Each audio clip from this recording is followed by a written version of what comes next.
Hello, you all. This is Mahesh Kumar, and once again, you are here with me on your own YouTube channel, that is Zenepex Education. Okay, Zenepex Education. In this video, we are going to study a poem that is Birches. Birches is a very beautiful, very wonderful poem, rather, okay, which has been composed by the American poet Robert Frost. Robert Frost is very famous for his particular themes, his special themes, okay, which generally hover around nature. Okay, generally उनकी जो poems रहती हैं उनमें nature के आसपास ही केंद्र रहता है उनका सेंटर ऑफ फोकस। ओके, और एक एक एक स्पेशल टाइप की टीचिंग देने की कोशिश करते हैं, कुछ ना कुछ सिखाने की कोशिश करते हैं। बहुत ही सिंपल सी जो चीज़ें हैं नेचर में, जिनको हम जनरली, जिन एस्पेक्ट्स को हम जनरली ओवरलुक कर देते हैं, इग्नोर कर जाते हैं या उतना ध्यान नहीं जा पाता, पोएट उनसे भी हमें कुछ ना कुछ सीखने के लिए इंस्पायर करते हैं। ओके, बहुत ही सिंपल सी चीज़ों को, बहुत सिंपल से जो एस्पेक्ट्स हैं उनको भी इतना स्पेशली ट्रीट करते हैं कि वो बहुत ही खासम खास बन जाते हैं। जैसे कि आपने एक पोएम सुनी होगी, stopping by woods on a snowy evening. Okay, वो बहुत फेमस पोएम है। यहाँ तक कि उसकी जो 4 लाइन्स हैं वो इतनी ज़्यादा फेमस थी कि उनको हमारे जो देश के पहले प्रधानमंत्री थे, first prime minister of India Jawaharlal Nehru, उन्होंने अपनी जो ऑफिस टेबल थी उस पर लिखवा करके रख रखा था।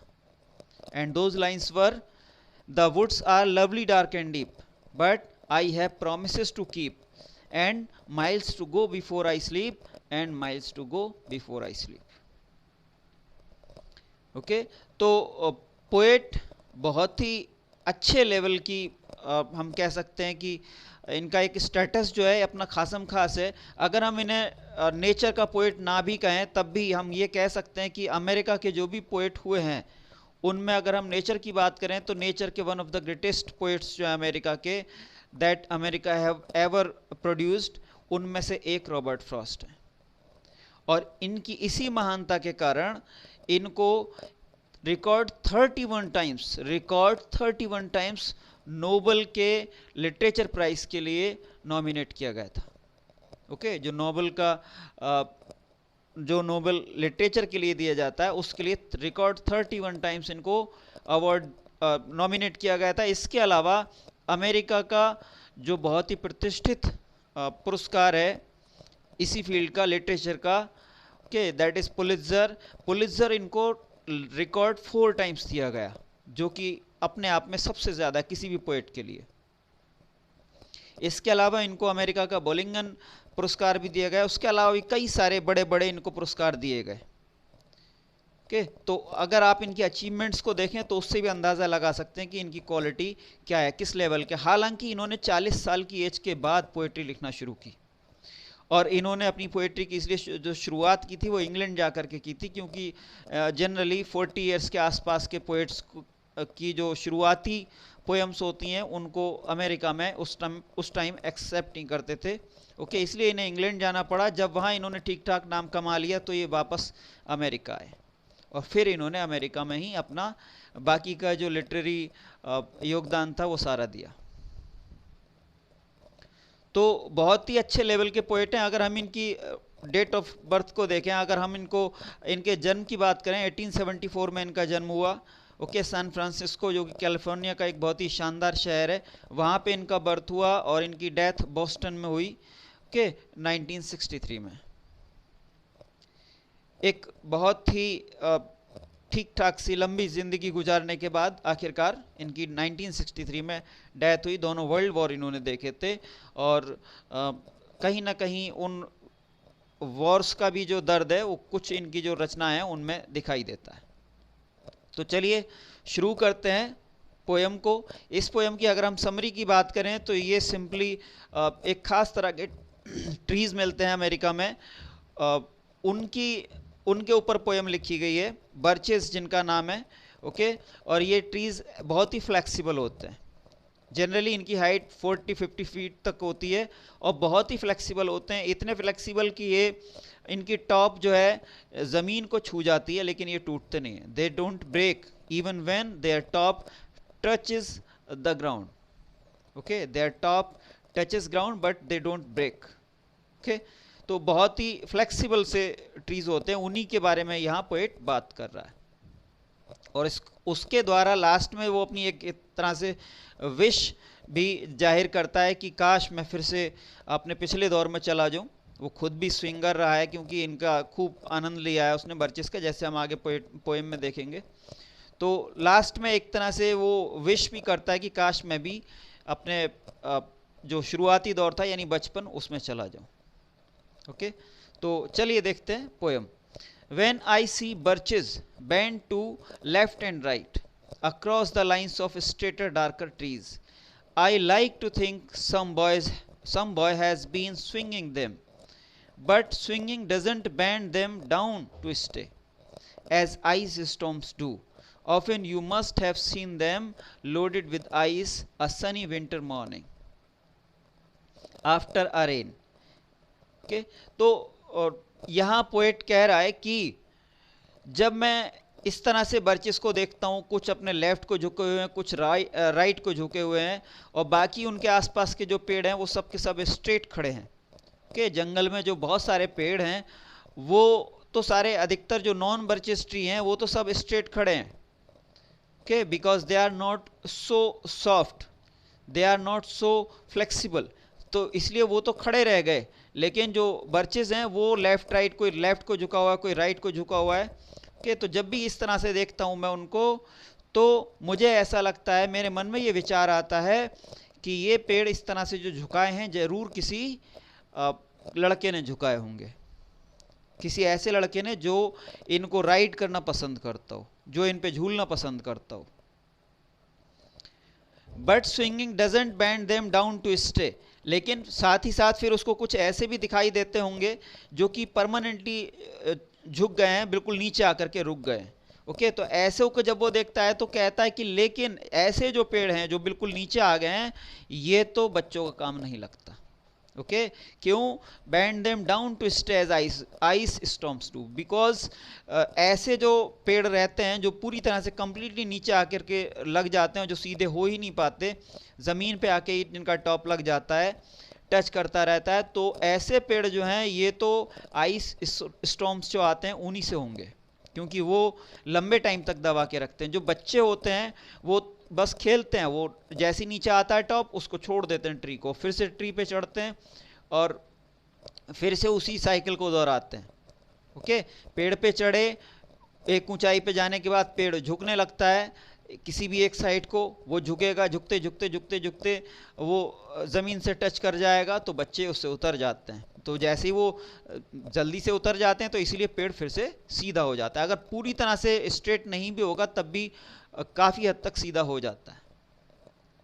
ओके, तो यही साइकिल वो बार बार दोहराते हैं, तो भले से थोड़ा बहुत टेढ़ा तो हो सकता है, इस तरह से पेड़ एक साइड को झुक तो सकता है, लेकिन उस तरह से नहीं हो सकता जैसे कि आइस स्टॉर्म्स करते हैं, क्योंकि आइस स्टॉर्म्स में बहुत सारी बर्फ रहती है, उसके बहुत सारे लोड परमानेंटली पेड़ पे आ जाता है, जिसकी वजह से पेड़ परमानेंटली झुक जाता है नीचे को, लंबे टाइम तक दबा रहता है और फिर परमानेंटली उसमें बेंड आ जाता है, जिसकी वजह से वो ज़रूरत से ज़्यादा झुक जाता है।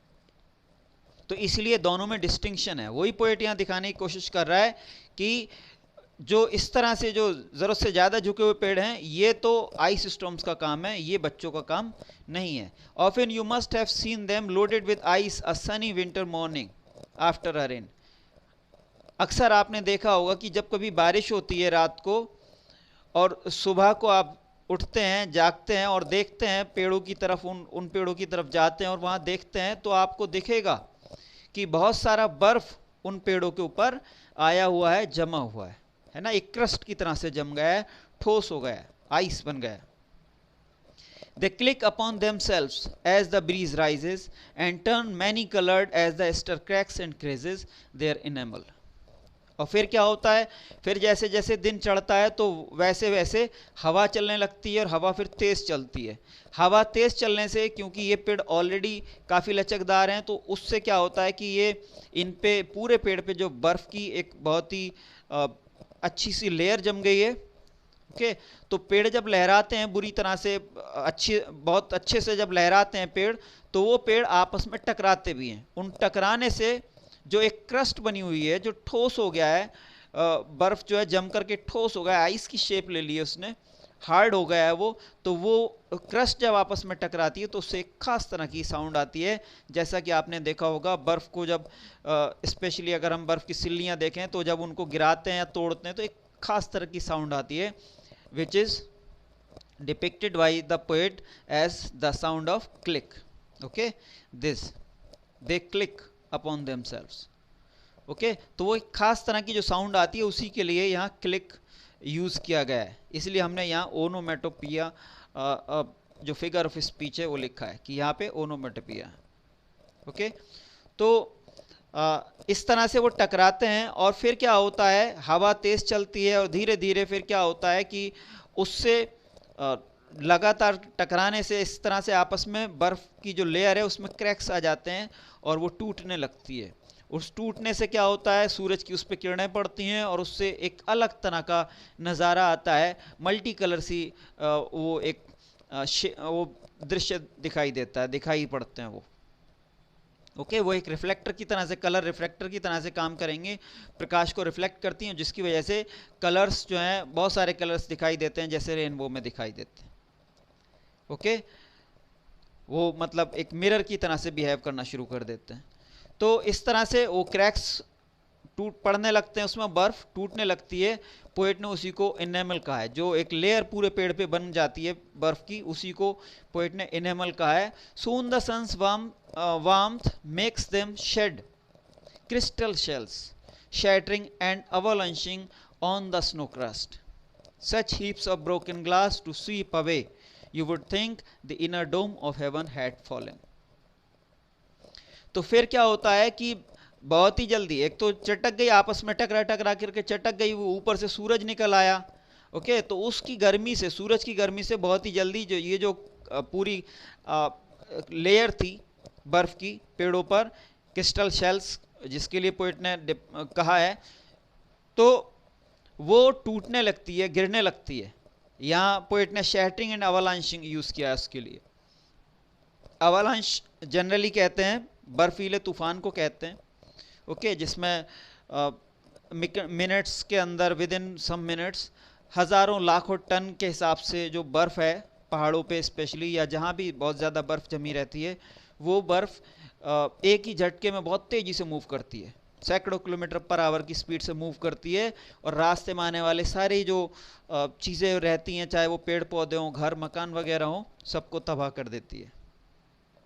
तो यहाँ पे जबकि बर्फ़ देखिए, पेड़ों पे इतना थोड़ी ना बर्फ़ होगा, लेकिन एक हाइपरबली यूज़ किया है पोएट ने, उसको हाइपरबोलिक एक्सेजरेटेड फॉर्म में दिखाया है और कहा है कि वो बहुत ही जल्दी फिर जब सूरज निकलता है तो सारी जो बर्फ़ पेड़ों पे जमी हुई है वो एक अवलंश की तरह से वापस नीचे आ जाती है, और नीचे फिर नीचे भी आपको बर्फ़ की ही लेयर मिलेगी, नीचे भी बर्फ़ की लेयर जम चुकी है ज़मीन पे भी। ओके तो उस पर गिरती है, और सच हीप्स ऑफ ब्रोकन ग्लास, और ऐसा लगता है जैसे कि किसी ठोस सरफेस पे बहुत सारा किसी ने टूटा हुआ शीशा डाल दिया हो। पतली पतली देखिए बर्फ की लेयर होंगी तो वो शीशे के जैसी लगती हैं कुछ कुछ, तो इसलिए पोएट ने उसको शीशे से सीधे सीधे कंपेयर किया। Such heaps of broken glass to sweep away, है ना। तो इस तरह से बड़े बड़े ढेर लग जाते हैं, और पोएट आगे कह रहा है कि आपको उन्हें देख करके ऐसा लगेगा जैसे कि स्वर्ग का जो इनर डोम है शायद वही गिर गया हो। डोम आपने देखा होगा, एक बिल्डिंग का एक पार्ट रहता है, बहुत सारी बिल्डिंग्स का जो हमारा आर्किटेक्चर है उसमें एक यूज़ किया जाने वाला फिनोमेना है, रेकरेंट फिनोमेना है उसका। जैसे अगर ताजमहल को देखेंगे जो, तो बीच में बल्ब जैसी जो शेप है, बड़ा सा डोम, वो गुम्बद जिसे हम हिंदी में कहते हैं। ओके तो पोएट कह रहा है कि उसको, उस ढेर को देख करके आपको ऐसा लगेगा, जो ढेर की किसका है, जो बर्फ की लेयर थी पेड़ों पे वो टूट के जो गिरी है, वो उसको देख करके आपको ऐसा लगेगा कि जैसे कि स्वर्ग का जो इनर डोम है वही गिर गया हो। They are dragged to the withered bracken by the load, and they seem not to break though once they are bowed. So low for long they never right themselves, you may see their trunks arching in the woods. और आगे poet कहते हैं कि वो इतने नीचे आ जाते हैं ना, वो इतने नीचे आ जाते हैं कि जो ब्रेकन एक तरह के फर्न ट्रीज होते हैं ना, तो उनसे मिल जाते हैं, withered bracken by the load ना, उनकी तरफ मिल जाते हैं, उनसे उनकी साइड में पहुंच जाते हैं, वो उनसे मिल जाते हैं। And they seem not to break though once they are bowed ना, और हालांकि वो बहुत झुक जाते हैं, बहुत नीचे आ जाते हैं, लेकिन वो टूटते नहीं हैं। So low for long they never right themselves, you may see their trunks arching in the woods. Okay? तो पोएट कह रहा है कि इस तरह से फिर क्या होता है कि क्योंकि लंबे समय तक वो बर्फ के नीचे जमे रहते हैं, पड़े रहते हैं, दबे रहते हैं, तो इसीलिए उनमें एक परमानेंट एक बैंड आ जाता है, जिसकी वजह से आप उनको जब भी अगर जंगल में जाएंगे तो दूर से देख के ही पहचान जाएंगे। You may see their trunks arching in the woods ना, और ऐसे जो आज जो ट्रंक्स मिलेंगे उनको देख करके आप अंदाज़ा लगा सकते हैं, अंदाज़ा कर सकते हैं कि हाँ ये जो है बर्च ट्रीज हैं और कहीं ना कहीं ये बर्फीले तूफान के सताए हुए हैं। Years afterwards trailing their leaves on the ground like girls on hands and knees that throw their hair before them and over their heads to dry in the sun. तो अब जो है पोएट देखिए इस तरह से कुछ कुछ झुकेगा, पेड़ इस तरह से झुकेगा। ओके, तो जाहिर सी बात है अगले हिस्से में ढेर सारी लीव्स रहती हैं यहाँ पे। ओके, तो इसकी जो इस शेप की जो पोएट कल्पना कर रहा है, कंपेयर कर रहा है, वो कर रहा है गर्ल्स से, लेडीज से, स्पेशली उन लेडीज से जो कि धूप में बैठ करके अपने बाल सुखाती हैं। वो कुछ कुछ इसी शेप में बैठ जाती हैं, आगे अपने जो पैर हैं उनसे अपना सिर टका करके और अपने बालों को अपने हाथों पे और पैरों पे फैला लेती हैं। ओके, जिससे कि उनके बाल जल्दी से जल्दी सूख जाएं, पूरे बालों पे सूरज की धूप पड़ सके और उससे पूरे बाल उनके जल्दी से जल्दी सूख जाएं। ओके, तो पोएट वही कह रहा है कि इस तरह से जब झुके हुए आप पेड़ देखेंगे जंगल में, हाँ, उन्हें देख करके आपको ऐसा लगेगा जैसे कि कोई लेडीज धूप में अपने बालों को सुखा रही हो। But I was going to say when truth broke in with all her matter of fact about the ice storm, I should prefer to have some boy bend them as he went out in to fetch the cows. लेकिन फिर आगे poet कहते हैं कि देखिए ये तो fact है कि ये जो ऐसे पेड़ मिलेंगे आपको मोस्टली वो तूफानों के सताए हुए मिलेंगे, और कोई बच्चे से ऐसी कंडीशन नहीं बनेगी, क्योंकि वो लंबे समय तक दबा करके नहीं रखता पेड़ों को। ओके, तो पोएट फिर भी ये विश कर रहा है आगे की 4 लाइंस में कि हालांकि ये कंडीशन तो बर्फीले तूफान नहीं की है, लेकिन मेरी ये विश है कि जब इसमें अच्छे से जांच पड़ताल की जाए तो ये पता चले कि नहीं, ये जो इस तरह से पेड़ झुकाए हैं ये किसी आइस स्टॉर्म ने ऐसी कंडीशन नहीं की है, बल्कि किसी बच्चे ने, किसी लड़के ने इन पे झूल झूल करके, इनको एंजॉय करके तब इनको इस कंडीशन में पहुंचाया है। ओके, खास तौर से किसी ऐसे लड़के ने जिसको कि उसके पिताजी ने या उसके परिवार वालों ने अपने खेतों की तरफ भेजा था कि जाओ जा करके जो गाय हैं उनकी देखभाल करो, उनको वापस ले आओ। ओके, तो वो बच्चा जब वहाँ जाता है, क्योंकि उसके पास दूसरा कोई मनोरंजन का साधन नहीं है, तो इसलिए वो उनसे खेलता है, और वो तब तक खेलता है जब तक कि सारे पेड़ लगभग इसी तरह से झुक नहीं जाते, जैसा कि पोएट आगे बता रहा है। तो पोएट ये विश कर रहा है कि हालांकि ऐसी जो हालत की है इनकी, वो किसने की होगी? बर्फीले तूफान ने।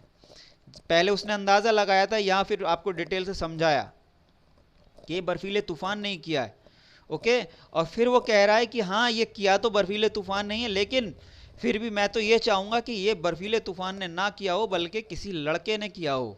आई should prefer to have some boy bend them as he went out and in to fetch the cows, जब वो अपनी गायों को लेने के लिए जा रहा होगा।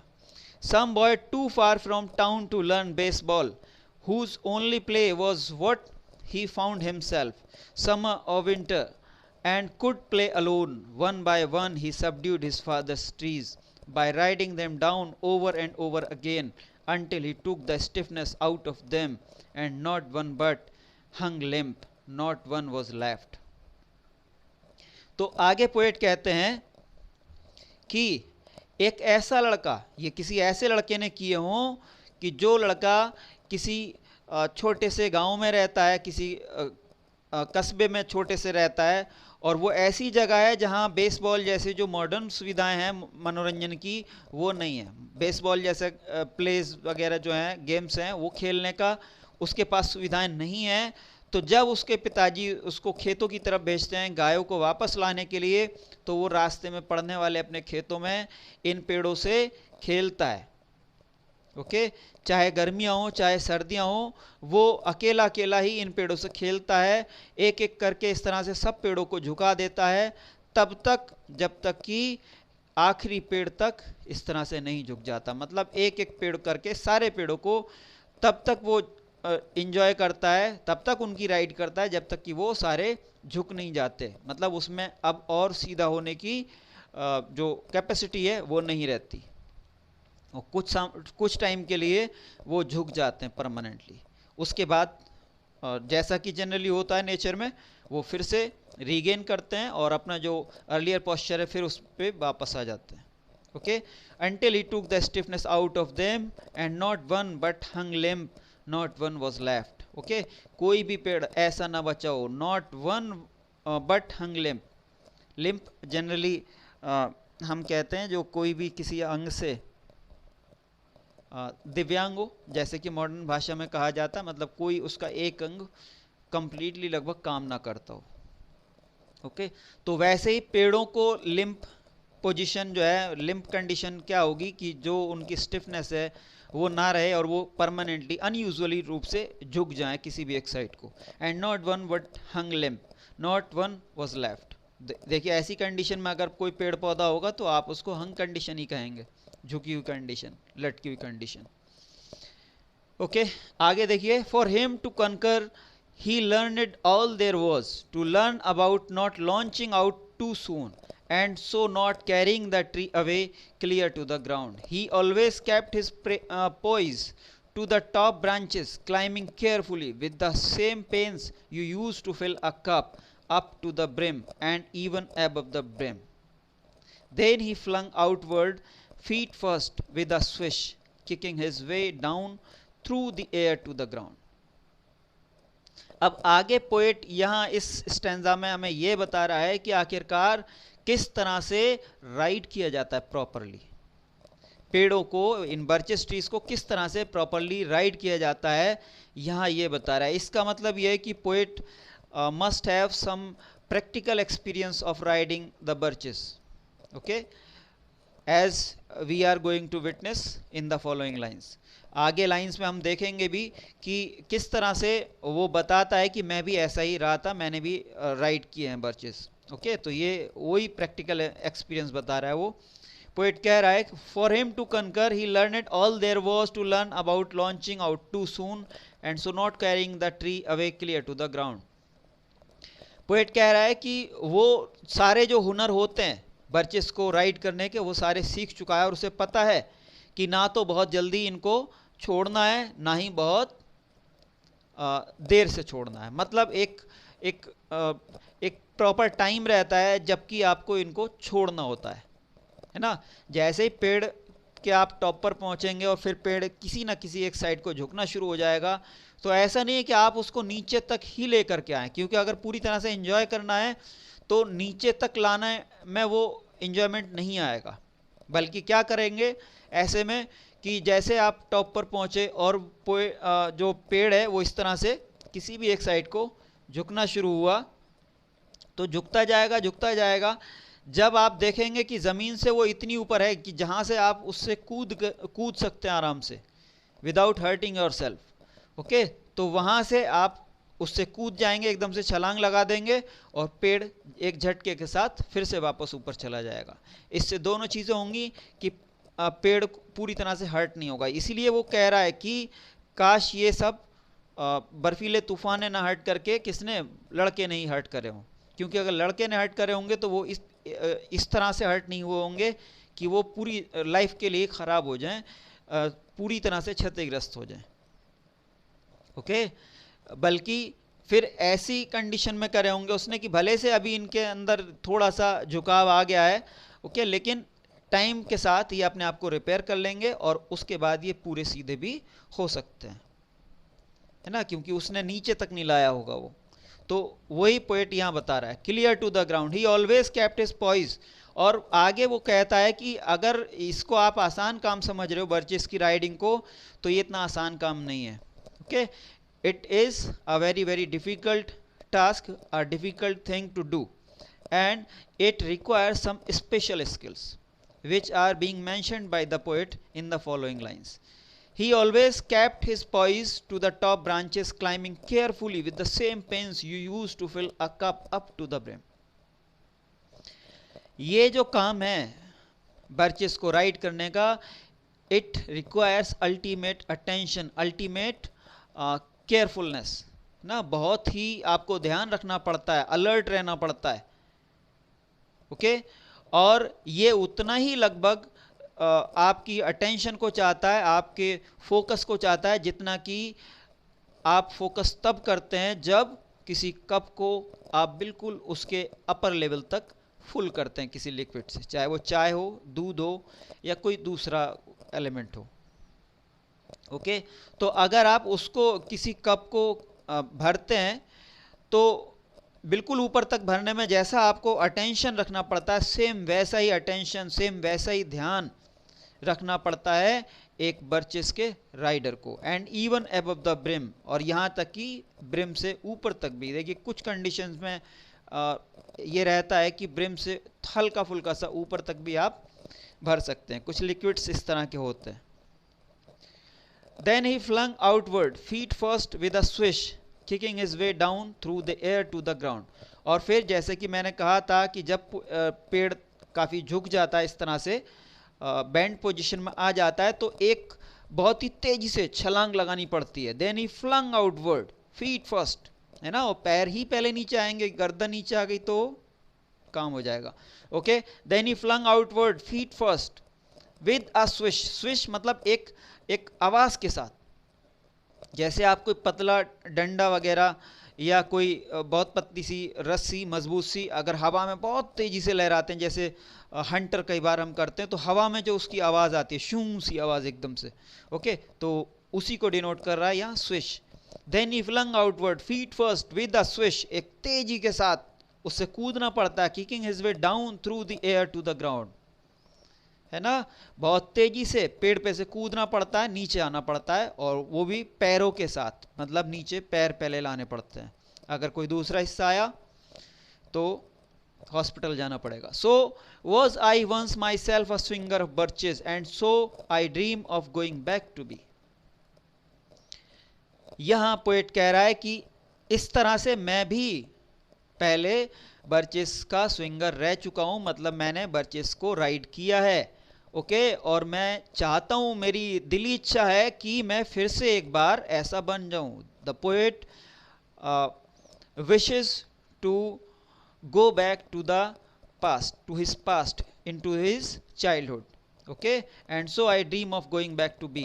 देखिए सभी यहाँ एक ये कॉमन सी चीज़ है, यहाँ सिर्फ ये स्विंगिंग करने के लिए ही नहीं, बर्चेस की राइडिंग करने के लिए पोएट कह रहा हो ये ज़रूरी नहीं है, बल्कि जितने भी जो लोग बड़े होते हैं, जो एडल्टहुड को प्राप्त करते जाते हैं, तो लाइफ की परेशानियां और दूसरी सब चीज़ों को देखते हुए, अपने आप को एजेड होता हुआ देख करके, शरीर में तरह तरह की बीमारियां देख करके, और भी बहुत सारी चीज़ों को देख करके ये लगता है कि काश हम फिर से बचपन में चले जाएं, क्योंकि वो जो केयर फ्री लाइफ थी उस टाइम की, कोई टेंशन नहीं थी। ओके, जो हमें ज़रूरत होती थी वो अपने पेरेंट्स से कह दिया करते थे सिर्फ। ओके, तो उसी एज में वापस चले जाएं। हर एक एडल्ट लगभग ये चाहता है कि काश हम उस उम्र में होते।